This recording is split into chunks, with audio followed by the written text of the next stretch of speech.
प्रकाश भारती। आप देख रहे हैं टू द पॉइंट ज़िंदगी जिंदाबाद। इस चैनल को सब्सक्राइब भी करें, शेयर भी करें और लाइक भी करें। और हम कर रहे थे हमारे टेंस में आज जिसकी टर्न है वो है पास्ट कंटिन्यूस टेंस।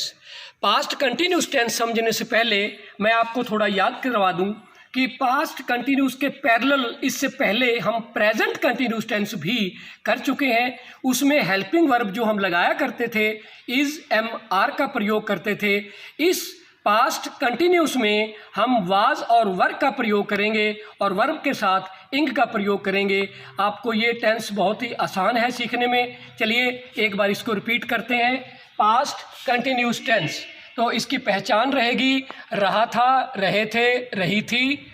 मेथड इसका रहेगा वही सब्जेक्ट। यहाँ जो हमारा वाज वर है यहाँ इसकी जगह पहले हमने प्रेजेंट कंटिन्यूस में इज़ एम आर का प्रयोग किया था। यहाँ पास्ट में हम वाज वर का प्रयोग करेंगे, दोनों में से एक। तो आगे चलते हैं। वर्ब की फर्स्ट फॉर्म के साथ आईएनजी का प्रयोग होगा और उसके बाद ऑब्जेक्ट का प्रयोग होगा। जैसे फॉर एग्जांपल मैं आपको समझाने जा रहा हूँ, वह गाना गा रही थी। शी हमारा सब्जेक्ट, वाज और वर्ब दोनों में से हमने एक हेल्पिंग वर्ब लेना है। सिंगुलर सब्जेक्ट के लिए वाज का प्रयोग होगा और प्लूरल सब्जेक्ट के लिए हमारा वर्ब का प्रयोग होगा। तो चलिए अब इसको समझेंगे। शी वाज सिंग, गाने की जो इंग्लिश है सिंग का मैंने बना दिया सिंगिंग ए सॉन्ग। यहाँ ए आर्टिकल है, ए और दा का प्रयोग भी किया जाता है, ये एक अलग चैप्टर है। ए एन और दी ये आर्टिकल हैं, ये अपन चैप्टर बाद में खोलेंगे। फिलहाल पास्ट कंटिन्यूस टेंस जिसको मैं प्रेजेंट कंटिन्यूस की एग्जाम्पल देकर के साथ साथ समझा रहा हूँ। चलिए दूसरा हमारा वाक्य है, माली पौधों को पानी दे रहा था। हमारा सब्जेक्ट गार्डनर, वाज ये सिंगुलर है, वाज वाटरिंग। यहाँ थोड़ा सा क्लियर करना चाहूँगा कि वाटर मीन पानी होता है, लेकिन जब इसकी वर्ब की फॉर्म के रूप में हम वर्ब का जो फॉर्म है वाटर की प्रयोग करते हैं तो वो वाटरिंग भी हो सकता है, वाटर्ड भी हो सकता है। तो water is a noun as well as a verb. तो इस बात को थोड़ा क्लियर कर लें। तो gardener was watering the plants, ये प्लांट्स पौधे हैं इसलिए प्लांट्स आया है। सिंगुलर होता तो प्लांट आता और यहाँ ए हो जाता, ए प्लांट।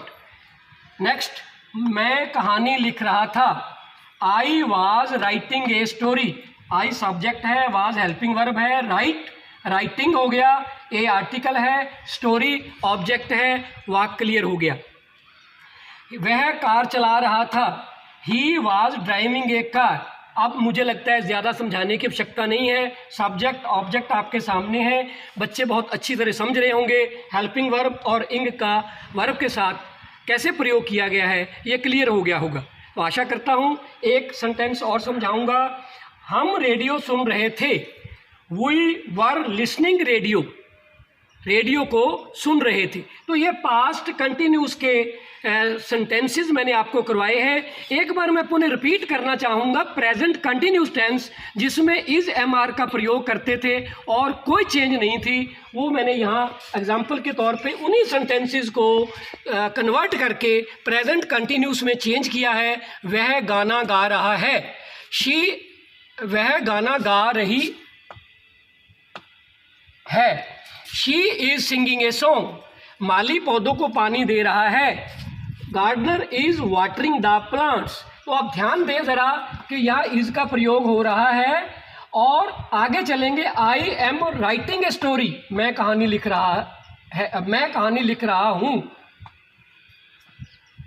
तो यहाँ एम का प्रयोग है। वह कार चला रहा है। He is driving a car, is का प्रयोग है। हम रेडियो सुन रहे हैं। We are listening a radio, यहाँ आर का प्रयोग है। इज़ एम आर का प्रयोग का मतलब प्रेजेंट कंटिन्यूस और वाज वर्ब का प्रयोग मीन पास्ट कंटिन्यूस टेंस। आपको क्लियर हो गया होगा। और इसकी अब आपको नेगेटिव और इंटेरोगेटिव काइंड जो है, किस्म जो है, वो समझने में कोई भी मुश्किल नहीं आएगी। मैंने आपको क्लियर किया हुआ है कि हेल्पिंग वर्ब के बाद जैसे ही आप नॉट का प्रयोग करते हैं तो सेंटेंस आपका नेगेटिव में कन्वर्ट हो जाता है। जैसे आप इसके एग्जांपल ले सकते हैं, वह गाना गा रही थी। अब हम करेंगे वह गाना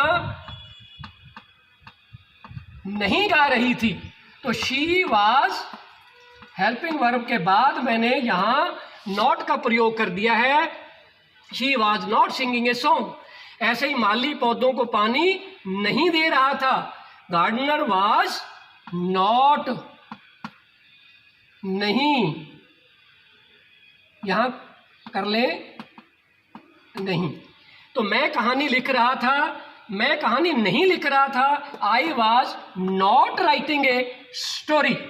वह कार चला रहा था, ही वॉज, वह कार नहीं चला रहा था, he was not driving a car. तो आपको मुझे लगता है कि क्लियर हो गया होगा कि मैं हर सेंटेंस को नॉट लगा करके समझाने की आवश्यकता नहीं रही। आप प्रैक्टिस के लिए 10 सेंटेंस ऐसे करेंगे तो आपको अपने आप अंडरस्टैंडिंग हो जाएगी कि हेल्पिंग वर्ब के बाद नॉट लगाने से हमारा सेंटेंस नेगेटिव फॉर्म में कन्वर्ट हो जाता है।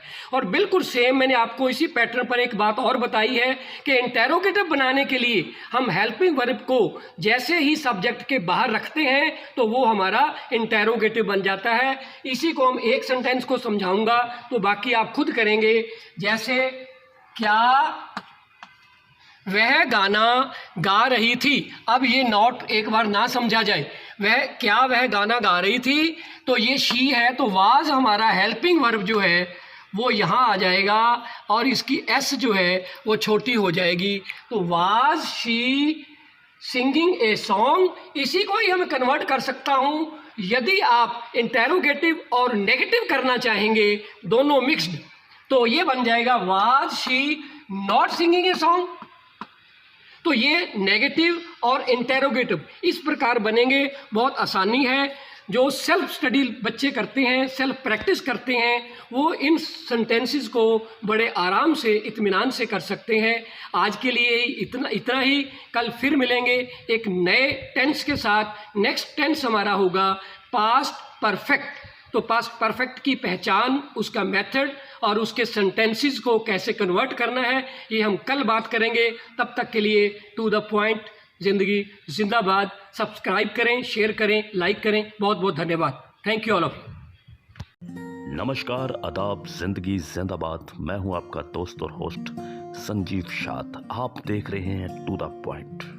लाइक करें, शेयर करें, कमेंट करें और हाँ, बेल आइकन को जरूर दबाएं, सब्सक्राइब करें, क्योंकि यह है आपका चैनल। हमेशा अपडेट रहें चैनल की वीडियो के साथ। जिंदगी जिंदाबाद।